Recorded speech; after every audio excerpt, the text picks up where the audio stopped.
Hello everyone, कैसे हैं आप सब। आपका एक बार फिर से स्वागत है अभिमैथ यूट्यूब चैनल पर। और मैं अभिषेक शर्मा आज का सेशन लेके आया हूं जो हम करेंगे DFCCIL, जो इंडियन रेलवे में वैकेंसी आई हुई है उसका रीजनिंग पार्ट। और रीजनिंग में DFCCIL में टोटल 12 क्वेश्चन आते हैं, ठीक है। और 12 मार्क्स के 12 क्वेश्चन होते हैं, तो बहुत ही कम क्वेश्चन आते हैं 12 क्वेश्चन, और 12 नंबर आपको बहुत ही आसानी से मिल जाएंगे अगर आपको पता हो क्वेश्चन किस तरीके से आएगा, क्या कौन कौन से जो चैप्टर हैं वो मेन है इन 12 क्वेश्चनों में, ठीक है। तो अगर हम उस पर ध्यान दें और उनके अकॉर्डिंग ही तैयारी शुरू करें तो हम 12 में से 12 लेना कोई भी बड़ी बात बिल्कुल भी नहीं है। मैंने एक वीडियो और भी अपलोड करी थी DFCCIL के लिए, जो मैंने प्रीवियस ईयर मैथ्स के अर्थमेटिक एबिलिटी के पूरे 24 क्वेश्चन सॉल्व कराए थे अपने तरीके से। तो बहुत ही अच्छा रिस्पांस मिला उस वीडियो का, आप सबने देखी होगी। अगर नहीं देखे तो डिस्क्रिप्शन में लिंक है, अभी आप उस वीडियो को जरूर देखें, ठीक है। और आज मैं लेके आया आपके पास प्रीवियस ईयर 2018 में जो ये पेपर हुआ था उसके रीजनिंग के क्वेश्चन, जो 12 क्वेश्चन आए थे मात्र, ठीक है। तो थोड़ी सी देर में हम देख लेंगे कौन कौन से सिलेबस इसमें जो जो चैप्टर थे वो इंक्लूड थे, कौन कौन से इंपॉर्टेंट चैप्टर होंगे, और उसके अकॉर्डिंग फिर हम तैयारी करेंगे और आगे वीडियोस और भी बनाएंगे, ठीक है। और कल से मैं आपके लिए लेके आ रहा हूं DFCCIL की एक प्रैक्टिस की सीरीज, जिसमें हम क्या करेंगे 10 से 12 क्वेश्चन डेली, एक दो दिन में डेली अल्टरनेट डेज पे कर लेते हैं। डेली अल्टरनेट डेज पे मैं आपको एक वीडियो दूंगा, उसमें 10 से 12 क्वेश्चन हम प्रैक्टिस कर लेंगे, छोटी वीडियो रखेंगे, ठीक है। और क्वेश्चन वही प्रैक्टिस करेंगे जो TCS पैटर्न पर है, ठीक है। जितने भी पेपर प्रीवियस ईयर के जो भी TCS ने लिए हैं आजकल, जैसे CGL, CHSL, आपके MTS, ठीक है जी, बैंक, और भी जितने भी आपके पेपर लेता रहता है TCS, आपका DSSB के भी TCS लेता रहता है, तो सब में आपकी अर्थमेटिक एबिलिटी आती है। तो मैं क्या करूंगा, उन सबको इकट्ठा करके एक जगह कंबाइन करके पूरे सीरीज बना दूंगा। 10 क्वेश्चन मैं आपको प्रैक्टिस करा दिया करूंगा, ठीक है।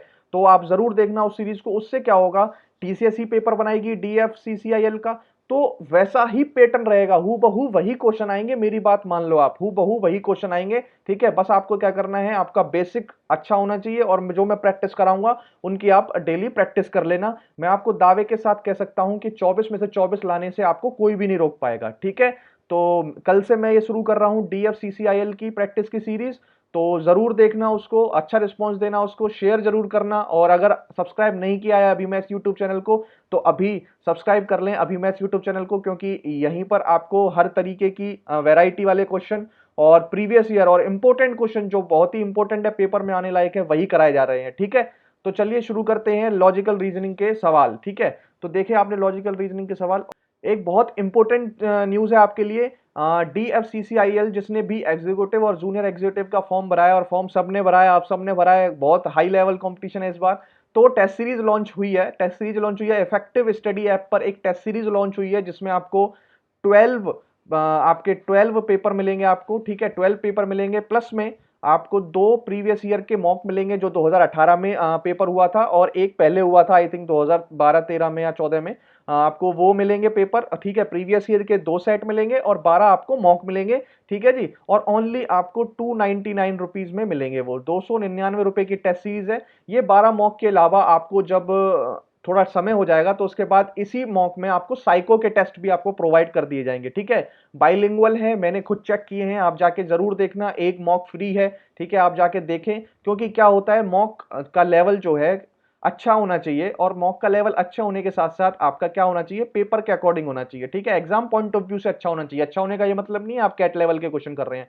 तो मैंने खुद ये चेक करी है अपनी पूरी, तो आप जरूर जाके ये चेक करें। और 299 रुपए की टेस्ट सीरीज है, आप ज्वाइन करें। और अगर आप अभी मैथ्स02 कोड लगाते हैं तो आपको इस पे 25% का फ्लैट डिस्काउंट मिल जाएगा। तो मॉक आप सब जानते हैं बहुत इंपॉर्टेंट होता है किसी भी पेपर को क्रैक करने के लिए। और आजकल क्या हो रहा है कि एक दो टेस्ट सीरीज से आपका काम नहीं चलेगा, या एक टेस्ट सीरीज से तो आपका बिल्कुल काम नहीं चलेगा, आपको 2 या 3 टेस्ट सीरीज चाहिए।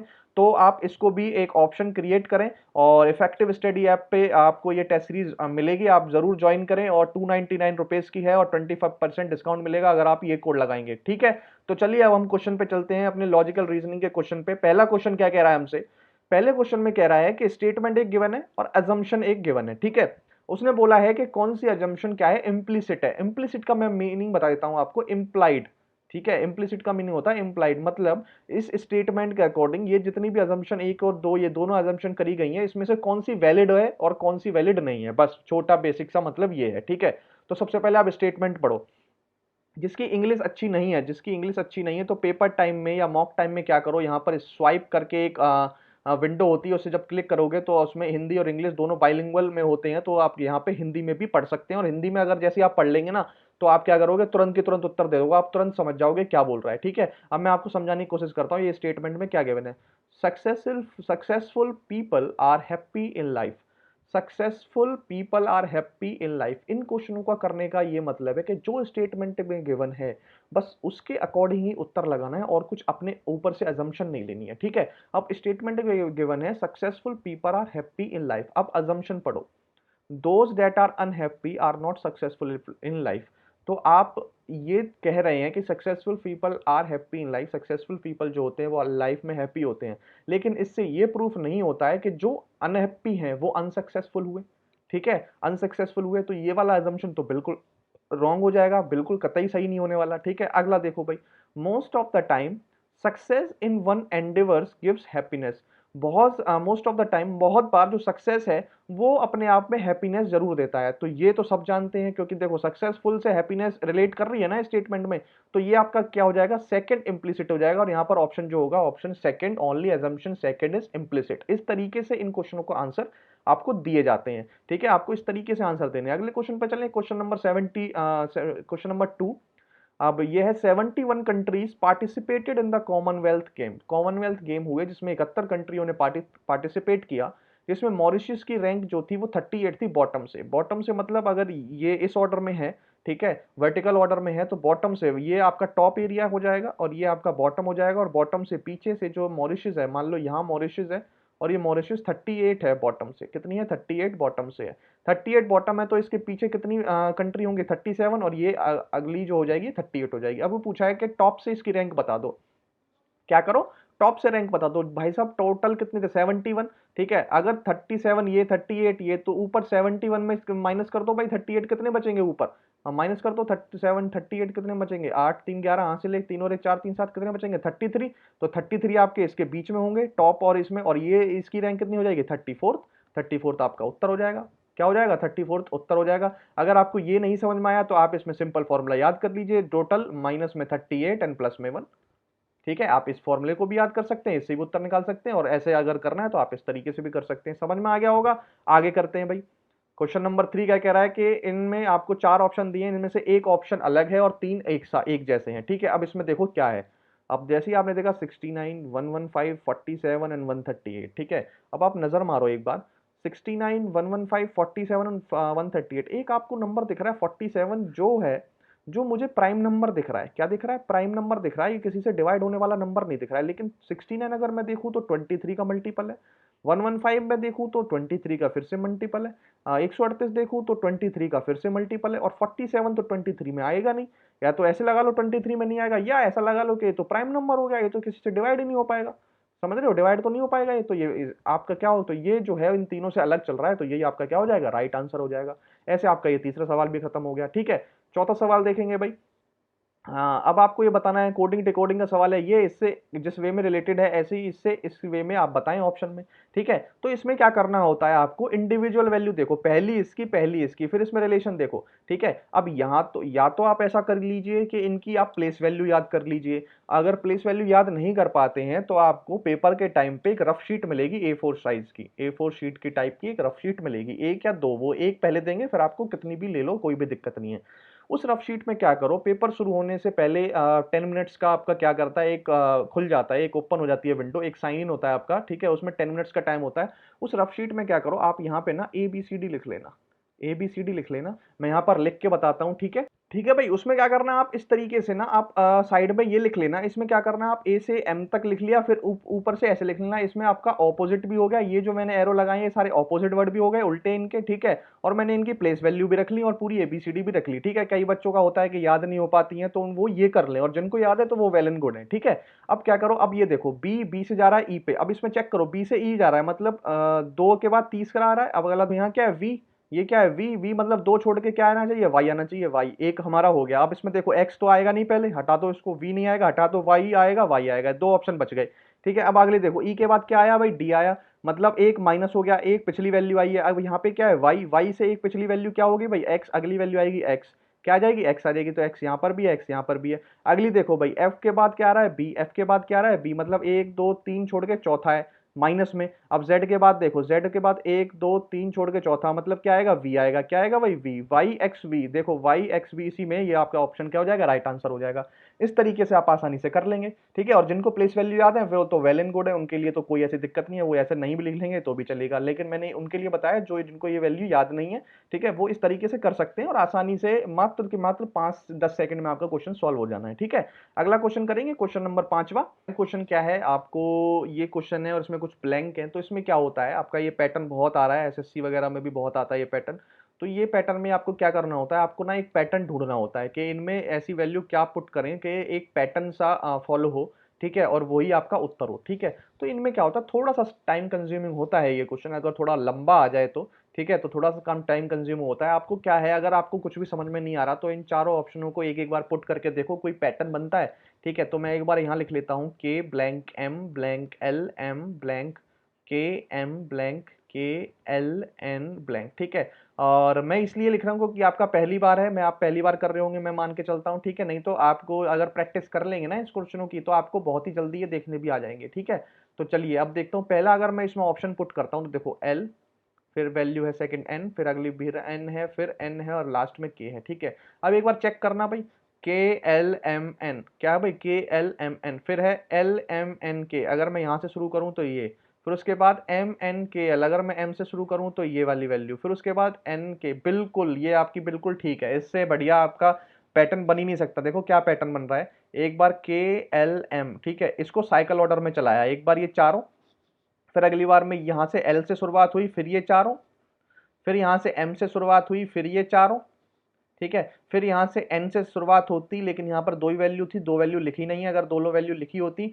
तो आपका पूरा पूरा फॉलो पूरा पूरा आपको यहीं पर दिख जाता, आपको फिर ऑप्शन में पुट करने की जरूरत नहीं होती। ठीक है, तो ये ऑप्शन आपका क्या हो जाएगा, राइट आंसर हो जाएगा, आपको तीनों ऑप्शन चेक करने की जरूरत भी नहीं है। ठीक है भाई, अगले क्वेश्चन, अगला क्वेश्चन करते हैं भाई। अगला क्वेश्चन क्या है, अगला क्वेश्चन है आपका स्लॉग का, स्लॉग का क्वेश्चन है। तो स्लॉग आपको आते नहीं आते, अगर आपको स्लॉग नहीं आते तो लिंक डिस्क्रिप्शन में है, मैंने स्लॉग 50 क्वेश्चनों की प्रैक्टिस कराई है स्लॉग की। ठीक है, मैंने बैंकिंग के लिए कराई थी, 50 क्वेश्चनों की प्रैक्टिस है, तो आप जरूर उसमें डिस्क्रिप्शन में लिंक है, जरूर आप उनको कर लें तो आपका स्लॉग वहां से पूरा खत्म हो जाना है। ठीक है, इसी तरीके के मैंने सारे क्वेश्चन वहां पर कराए हैं। तो देखो एक बार कैसे करेंगे स्टेटमेंट के, स्टेटमेंट क्या है, all vases are flower, all vases are flower and no flower is a plant, plant और फ्लावर का क्या है, नो का रिलेशन है। आगे बोला है नो वेस इज अ प्लांट, देखो फ्लावर के साथ इसका प्लांट का नो का रिलेशन है, और फ्लावर पूरा पूरा जो है वेस्ट जो है पूरा फ्लावर के अंदर है, तो ये वाली वैल्यू क्या हो जाएगी, नो का रिलेशन इसके साथ भी हो जाएगा तो ट्रू हो जाएगा। सम प्लांट आर वेसेस, प्लांट और वेसेस में कोई रिलेशन दिख रहा है, नहीं दिख रहा है, तो ओनली वन फॉलोज, क्या हो जाएगा, ओनली वन फॉलोज। ठीक है, समझ में आ गया। अगला क्वेश्चन करेंगे, question number 7, if the letter of this are arranged alphabetically then which letter would be third from the last। बहुत ही आसान क्वेश्चन है, इसमें कुछ नहीं, आपको अल्फाबेटिकल इनके ना लेटर को अरेंज कर देना है। ठीक है, फिर आपको देखना है लास्ट या थर्ड कौन सा है, तो सबसे पहले से अल्फाबेटिकल ऑर्डर अरेंज कर दो। सबसे पहले इसमें क्या आएगा, ए, फिर बी सी, फिर डी ई, फिर F G H I, J K L M N O, P Q R S T U. ठीक है भाई, सारे हो गए। देखो कितने, एक दो तीन चार पाँच छः सात आठ नौ थे, तो एक दो तीन चार पाँच छः सात आठ नौ, सारे अरेंज हो गए। अब उसने पूछा लास्ट से थर्ड बता दो, लास्ट यहाँ से फर्स्ट सेकंड और थर्ड, लास्ट से थर्ड क्या है, कितने सेकंड का क्वेश्चन है, मात्र 5-10 सेकंड का क्वेश्चन नहीं है। अगला देखेंगे भाई, अगला क्या कह रहा है, अगला क्वेश्चन देखेंगे भाई, क्वेश्चन नंबर 8। क्वेश्चन नंबर 8 क्या कह रहा है, ठीक है, consider the given question and decide the following statement are sufficient to answer the question. मतलब जैसे आपने ऑप्शन देखे तो ऑप्शन में ये है statement 1 alone is sufficient, 2 is alone sufficient, both together are sufficient, या दोनों में बोथ आर नॉट नीडेड, दोनों में से कुछ नीडेड नहीं है। अब देखो क्वेश्चन है ये वाला जी, ये है आपका question, who is youngest among Reema Usha और नैना, रीमा उषा और नैना में कौन यंगेस्ट है, सबसे छोटा कौन है। ठीक है, और आपके पास दो स्टेटमेंट है, अगर आपका इन दोनों से आंसर आ जाता है, आप बता देते हैं कि इन दोनों में से कौन यंगेस्ट है, तो आपका उत्तर होगा बोथ स्टेटमेंट आर सफिशिएंट। या पहली से ही आपको पता चल जाता है इनमें से कौन यंगेस्ट है तो आप लिख देंगे कि वन अलोन इज सफिशिएंट। अगर दूसरी से ही पता चल जाता है तो सेकंड अलोन सफिशिएंट, या दोनों से पता नहीं चलता है या दोनों से पहले ही पता चल जाता है तो आपका ये आता both statement are not needed. ठीक है, अब एक एक स्टेटमेंट को पढ़ेंगे और उनसे क्या क्या वैल्यू निकल के आती है हम वो देखेंगे। ठीक है, अब पहली स्टेटमेंट है Veena is younger than Usha but older than Reema. जो वीना है वो यंगर है उषा से और ओल्डर है रीमा से। अब या तो आप इसको पूरी की पूरी इक्वेशन को जो मैं अब बनाने वाला हूं या तो आप ओल्डर में बना लीजिए, ठीक है, या आप यंगर में बना लीजिए। ठीक है, मैं ओल्डर में बनाता हूं। अब कह रहा है Veena is younger than Usha Veena से, तो उषा क्या है, बड़ी है वीना से। ठीक है, अब बट ओल्डर देन रीमा, जो ये वीना है क्या है, रीमा से ओल्डर है, रीमा से क्या है, ओल्डर है। ये हमारी पहली लाइन हो चुकी है। ठीक है, पहली लाइन हो चुकी है। अब उसने बोला कि रीमाज यंगर सिस्टर, दूसरी लाइन कह रहा है Reema's younger sister was born in the same year as Naina. ठीक है, same year as Naina, Reema's younger sister as born as same year as Naina. तो रीमा की यंगर सिस्टर जो है वो नैना है, बाद में हुई है, यंगर है तो बाद में हुई है, तो रीमा बड़ी होगी नैना से। ठीक है, अब आपसे पूछा था रीमा उषा और नैना में कौन यंगेस्ट है, कौन यंगेस्ट है भाई, नैना यंगेस्ट है। तो आपको इन दोनों का यूज हुआ, ये दोनों का यूज होकर आपने ये आपका कंक्लूजन निकल के आया और इससे आपको पता चला कि इन तीनों में से कौन है, नैना यंगर है। तो आपको दोनों का यूज हुआ था यहाँ पे, तो ऑप्शन क्या हो जाएगा, B option, both statement are sufficient. ठीक है, इस तरीके से आपको क्वेश्चन को अटेम्प्ट करना है। ठीक है, अब बचे हुए 4 क्वेश्चन सवाल हैं। ठीक है, अगर आपको सेशन अच्छा लग रहा है प्लीज लाइक कीजिए और चैनल को सब्सक्राइब करना ना भूले, अभी मैथ्स।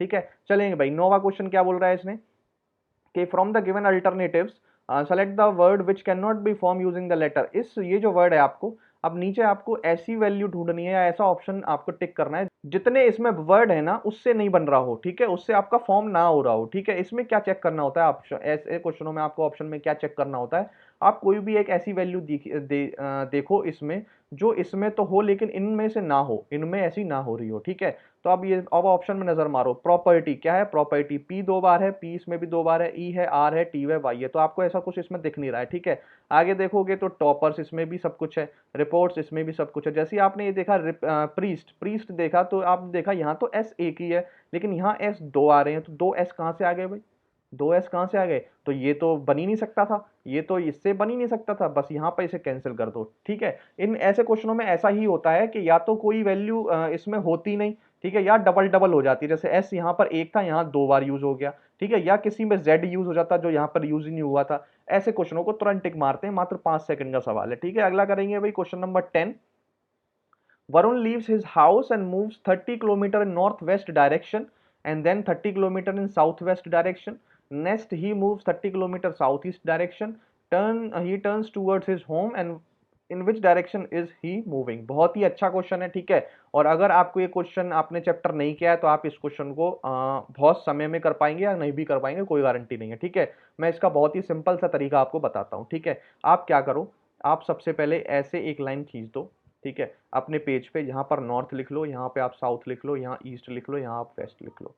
ठीक है, अब क्या करो, ये जो पॉइंट है ना यहाँ, मान लो आप उसका हाउस था वरुण का, वरुण का हाउस यहाँ था। ठीक है, यहाँ है, मैं इस अब इसे यहाँ लिख लेता हूँ। ठीक है, ये सेंटर में पोजीशन, वो अपने मूव करता है 30 kilometre north west direction, north west direction इधर है ना, तो ये अपने हाउस का इधर मूव कर रहा होगा नॉर्थ वेस्ट डायरेक्शन, कितना किलोमीटर, 30 किलोमीटर। ठीक है, अब then 30 kilometer in south west direction, south west direction कहाँ पर है, यहाँ पर है। अब यहाँ से साउथ वेस्ट डायरेक्शन देखो कहाँ आएगी, यहाँ पर आएगी। अब देखो, अब ये इधर आया 30 किलोमीटर, कितना आया भाई, 30 किलोमीटर। ठीक है, next he move 30 kilometre south east direction, south east direction कहाँ पर है, अब यहाँ से साउथ ईस्ट निकालो, साउथ ईस्ट डायरेक्शन यहाँ है तो ये यहाँ पे आया, कितना भाई, 30 किलोमीटर, 30 किलोमीटर। ही टर्न्स टूवर्ड्स हिज होम, अब वो अपनी होम की तरफ टर्न करेगा, तो इस तरफ टर्न करेगा, इस तरफ टर्न करेगा। अब ये टर्न देख लो, अब यहाँ पर ऐसा करो, यहाँ पर ये बना लो। अब ये वाला एरिया कहाँ पर है, ये वाला एरिया कहाँ था, देखो कहाँ आ रहा है, नॉर्थ ईस्ट में, नॉर्थ ईस्ट आपका क्या हो जाएगा, उत्तर हो जाएगा।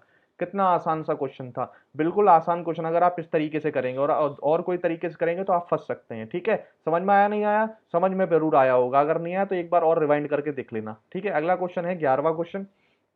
11वां क्वेश्चन कह रहा है which of the option depicts the current mirror image, इसकी मिरर इमेज बता दो।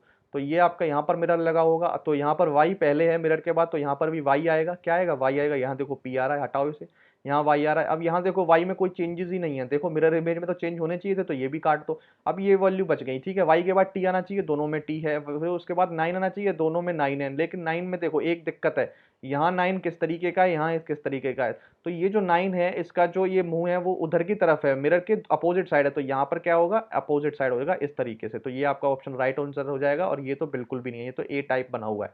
ठीक है, तो ये आपका गलत हो जाएगा। कितने सेकंड का सवाल था? मात्र से मात्र 10 सेकंड का सवाल था। अगला क्वेश्चन करेंगे, इन अ रो ऑफ स्टूडेंट, एक स्टूडेंटों की रो है, Madhur is 8th from the right and Sukam is 8 from the left. ठीक है, when Madhur and Sukam interchange their position, Sukam become 16 from the left, how many boys are in the row. इस तरीके के क्वेश्चन क्या है, ऑर्डर और रैंकिंग चैप्टर है ये। ठीक है, तो अगर इससे आपको दो क्वेश्चन देखने को मिले थे, एक पीछे भी देखने को मिला था जब 71 कंट्रीज कॉमनवेल्थ में कर रही थी, तो एक वो क्वेश्चन एक ये क्वेश्चन, मतलब ये चैप्टर आपका इंपॉर्टेंट हो जाता है इसके अकॉर्डिंग, ऑर्डर और रैंकिंग। ठीक है, अब इन क्वेश्चनों को करेंगे कैसे अटेम्प्ट, तो मैं तो अभी ऐसे ही बता देता हूं, लेकिन आपको बेसिक जरूर पढ़ना पड़ेगा ऑर्डर और रैंकिंग का। ठीक है, देखो किस तरीके से करते, एक रो है, एक रो है भाई, एक ये रो हो गई, रो हो गई। माधुर जो है 8th फ्रॉम द राइट है और सुखम 8th फ्रॉम द लेफ्ट है। अब इसमें बोला है माधुर और सुकम ने अपनी इंटरचेंज कर दी, पोजीशन इंटरचेंज कर दी। तो अब आप देखो सुकम की पोजीशन 8 थी और अब सुकम की पोजीशन 16 हो गई लेफ्ट से। कितनी हो गई? 16 हो गई लेफ्ट से।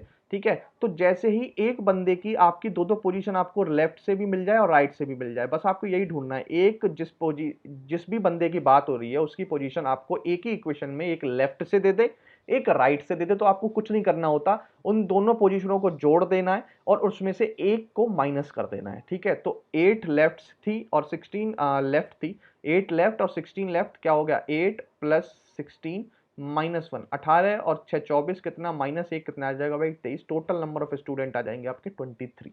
समझे नहीं समझे? समझ गए होंगे, बिल्कुल ही आसान क्वेश्चन था। मैंने क्या बोला, जब भी एक बंदे की पोजीशन आपको दो बार दे रखी हो, दोनों को जोड़ दो और उसमें से एक माइनस कर दो, आपका टोटल नंबर ऑफ स्टूडेंट आ जाते हैं रो में जितने भी हैं। ठीक है, बहुत ही आसान ट्रिक है ये। ठीक है, और 12 के 12 क्वेश्चन हो गए भाई हमारे।